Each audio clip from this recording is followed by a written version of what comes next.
Bonsoir à tous, bienvenue sur votre journal en français et ravi de vous retrouver en ce début d'aujourd'hui. Voici les titres. Somdat Vibor Sena Pekre Sachum, chef d'État par intérim, a reçu le 13 mars 2024 les lettres de créance de son Excellence Kubito Menzi Bakuramutsa, nouvel ambassadeur du Rwanda au Cambodge à l'occasion de sa nomination par le gouvernement du Rwanda à titre d'ambassadeur extraordinaire et plénipotentiaire du Rwanda auprès du Royaume du Cambodge. Lors de la réception de lettres de créance de son Excellence Kubito Manzi Bakuramasta, nouvel ambassadeur du Rwanda au Royaume du Cambodge, Samdech Vibor Sena Pekre Sachum, chef d'État par intérim du Cambodge, a affirmé que le Royaume du Cambodge est prêt à collaborer avec la République du Rwanda pour renforcer les relations et la coopération bilatérale dans l'intérêt des deux pays et des deux peuples. Au nom de Sa Majesté le roi Norodom Sihamoni, roi du Royaume du Cambodge, Samdech Sachum a souhaité la bienvenue à la mission diplomatique de son Excellence Kubito Manzi Bakuramasta dans le Royaume. Le chef d'État par intérim a exprimé sa satisfaction quant aux relations entre le Cambodge et le Rwanda et s'est dit convaincu que durant le mandat diplomatique de son Excellence Kubito Manzi Bakuramasta, les liens d'amitié et de coopération entre les deux nations seront portés à un nouveau niveau. De son côté, son Excellence Kubito Manzi Bakuramasta s'est engagé à faire de son mieux pour continuer à promouvoir l'amitié et la coopération entre les deux peuples et pays pour leurs intérêts mutuels. L'hôpital Daicho San Korthom de 10 millions de dollars américains situé dans la province de Kondal a été officiellement inauguré le matin du 13 mars 2024 par le Premier ministre cambodgien Samdech Mahabobor Theppaday Honmanait.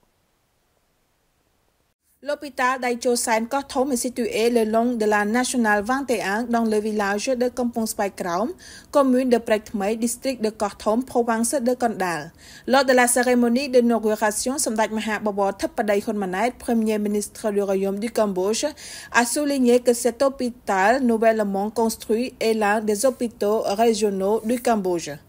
Avec cette nouvelle réalisation, Samdech Theppaday Honmanait croit que la province de Kondal peut désormais devenir un centre important du développement du pays. La majeure partie de l'aéroport international de Daicho se trouve à Kondal, tandis que le canal Phu Nong Daicho, un méga projet de voie navigable, aura également une partie à Kondal. Et il y a maintenant l'hôpital Daicho San Korthom Ltd. Samdech Theppaday Honmanait a profité de l'occasion pour encourager toutes les parties prenantes à renforcer davantage le professionnalisme médical et à améliorer la prestation de services au public. Selon son Excellence Dr Chieng Ra, ministre de la Santé, la construction de l'hôpital Daicho San Korthom de 179 lits sur une superficie de 14 000 m² a débuté le 7 janvier 2022 et s'est achevé le 20 juin 2023. Doté d'équipements médicaux de pointe, l'hôpital offre des services médicaux avancés à la population locale de la province de Kondal ainsi qu'à celle des provinces voisines. Lors de la rencontre avec Samdech Theppaday, Premier ministre du Cambodge, son Excellence Kumura Masahiro, vice-ministre japonais des Affaires étrangères, s'est engagé à renforcer et à élargir davantage la coopération entre le Japon et le Cambodge, conformément à l'esprit d'accord mutuel entre les deux chefs de gouvernement dans le passé. Le Japon continuera de renforcer et d'élargir sa coopération avec le Cambodge, notamment dans les domaines du commerce et des investissements, du tourisme, du numérique, de la défense et de la sécurité, conformément à l'esprit des accords déjà conclus par les deux chefs de gouvernement, a été réaffirmé par son Excellence Kumura Masahiro, vice-ministre des Affaires étrangères du Japon. Son Excellence Komura Masahiro a également informé Smriti de sa visite, dont le but est de signer un échange de notes et de documents connexes sur un accord de prêt d'environ 150 millions de dollars américains pour mettre en œuvre un projet de développement d'hôpitaux régionaux au Cambodge et d'assister à une session du CIC en cours, Sambo Precook, soulignant qu'il s'agit d'un modèle de coopération internationale dans le domaine de la sauvegarde du patrimoine culturel. Dans sa réponse, Smriti Hunmanait a souhaité la bienvenue à la visite de son Excellence Komura Masahiro et a salué l'excellente coopération entre le Cambodge et le Japon qui a été rehaussée en partenariat stratégique global en 2023. Dans le cadre de la défense et de la sécurité, le Premier ministre a salué la coopération entre les deux pays dans l'élévation de leurs réunions au niveau du dialogue de haut niveau et dans certaines activités conjointes telles que les exercices militaires ainsi que la visite de la force maritime d'autodéfense japonaise au Cambodge. Smriti Premier ministre a remercié le Japon pour son soutien à travers le mécanisme CIC en cours qui contribue à la préservation du patrimoine cambodgien et a noté les progrès de ce mécanisme qui avait été étendu à la conservation du temple de Sambo Precook et renouvelé pour 10 ans supplémentaires. Smriti et son Excellence Komura Masahiro ont aussi réaffirmé la poursuite de la coopération régionale et internationale pour contribuer au maintien de la paix et de prospérité régionale et internationale. Le vice-premier ministre Onpon Miniruat considère la promotion des femmes et des filles dans la révolution numérique comme essentielle pour promouvoir le développement social et économique. Lors de la célébration du 113e Journée internationale de la femme sur le thème « Les femmes et les filles dans la révolution numérique », son Excellence Angkep Mendesak Phicha Onpon Miniruat, vice-premier ministre et ministre de l'économie et des finances, a déclaré que la révolution numérique offrira aux femmes et aux filles de nouveaux moyens d'exercer le droit, de faire progresser le statut, d'accéder à des opportunités et à des options dans la vie, et d'améliorer le statut socio-économique et famille, ainsi que l'accès aux opportunités, emploi et commerce. Son Excellence, le vice-premier ministre, a souligné qu'afin de contribuer au gouvernement royal dans la promotion de l'égalité des sexes et de l'autonomisation des femmes et des filles, le bureau du Conseil des ministres a lancé un plan stratégique pour l'intégration du genre 2021-2025. Il s'agit d'un cadre et d'un outil important pour promouvoir l'égalité des sexes dans les structures des programmes et des plans d'action.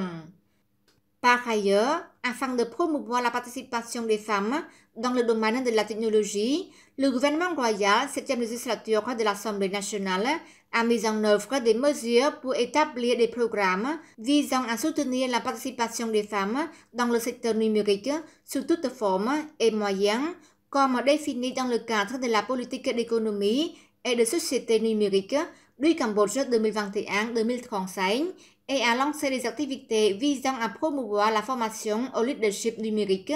en particulier pour les femmes dans les ministères et institutions, afin de réduire l'écart entre les sexes liés aux compétences numériques telles que définies dans la politique gouvernementale numérique 2022-2035. Le premier forum du gouvernement numérique tenu 2 jours au centre de conférences et d'exposition CAPEC a clôturé le 13 mars sous la présidence de son Excellence Chiwandet, ministre des Postes et Télécommunications. Lors de la cérémonie de clôture, son Excellence Chiwandet, ministre des Postes et Télécommunications, a déclaré qu'au cours de ces 2 jours, des membres des ministères, des institutions du secteur privé, des établissements d'enseignement supérieur et des partenaires concernés ont écouté et participé à la discussion ouverte entre les dirigeants et les experts techniques ainsi que les décideurs politiques de nombreuses institutions nationales et internationales. À cet égard, son Excellence le ministre espère vivement que les dirigeants et fonctionnaires des différents ministères et institutions auront réellement acquis de nouvelles connaissances et tirer les expériences des pays amis, des pays de l'Asie et des pays de la région.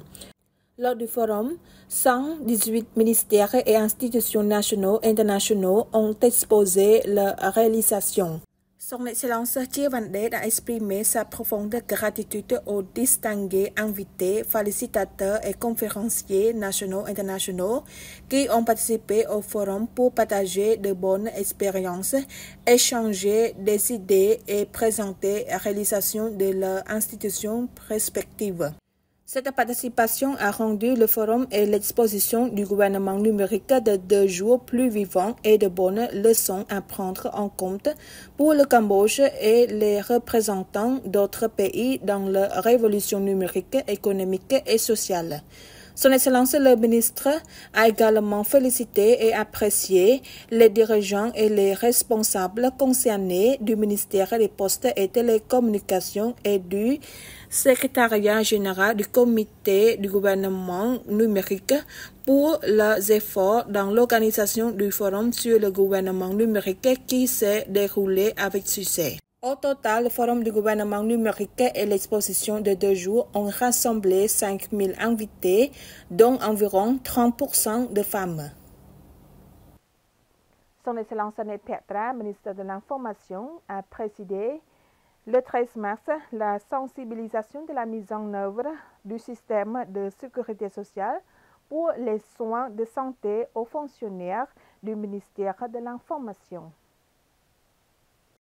Son Excellence Koh So-min, secrétaire d'État du ministère du Travail et de l'Information professionnelle, a fait savoir que l'enregistrement des personnes soumises aux dispositions de la loi du travail, notamment les aviateurs, les marins, les domestiques, les agents publics en vertu des dispositions de la loi portant statut général des fonctionnaires, anciens fonctionnaires et anciens combattants, même les indépendants qui exercent une activité indépendante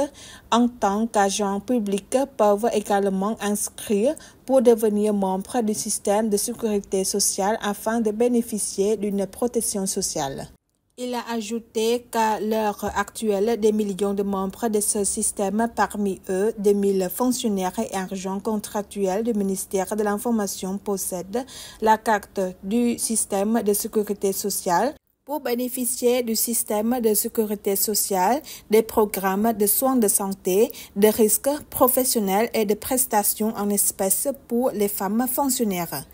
Son Excellence le ministre Annette Petra a déclaré que le système de sécurité sociale est un système de gestion des programmes de sécurité sociale créé pour aider à protéger les personnes de baisse soudaine de revenus dus à la maladie, au congé de maternité, aux accidents du travail, à la retraite ou au décès du soutien de famille. Ce système encouragera tout le monde à épargner ou à verser des cotisations obligatoires à un certain taux dans un fonds pour couvrir ces risques.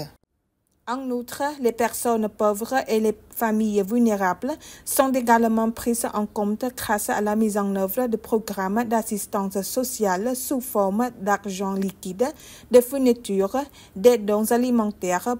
pendant les pressions inflationnistes et les graves conséquences de catastrophes comme lors de la précédente crise du Covid-19. Son Excellence le ministre Annette Petra a déclaré qu'actuellement le gouvernement royal du 7e de législature sous la direction de Samdech Maha Bobor Thapadei Hun Manet a continué à mettre en œuvre certains programmes d'assistance sociale importants, notamment programmes de soutien en espèces pour les femmes enceintes et les enfants de moins de 2 ans, programmes d'alimentation dans les écoles utilisant les produits agricoles communautaires, des programmes de bourses primaires et secondaires pour les enfants issus des familles pauvres, des programmes de politique communautaire pour les personnes handicapées et des personnes de travail en espèces, etc. Et c'est la fin de ce journal. Merci pour votre fidélité. Je vous retrouve à nouveau demain avec beaucoup de plaisir. Excellence Peter au programme sur TVK.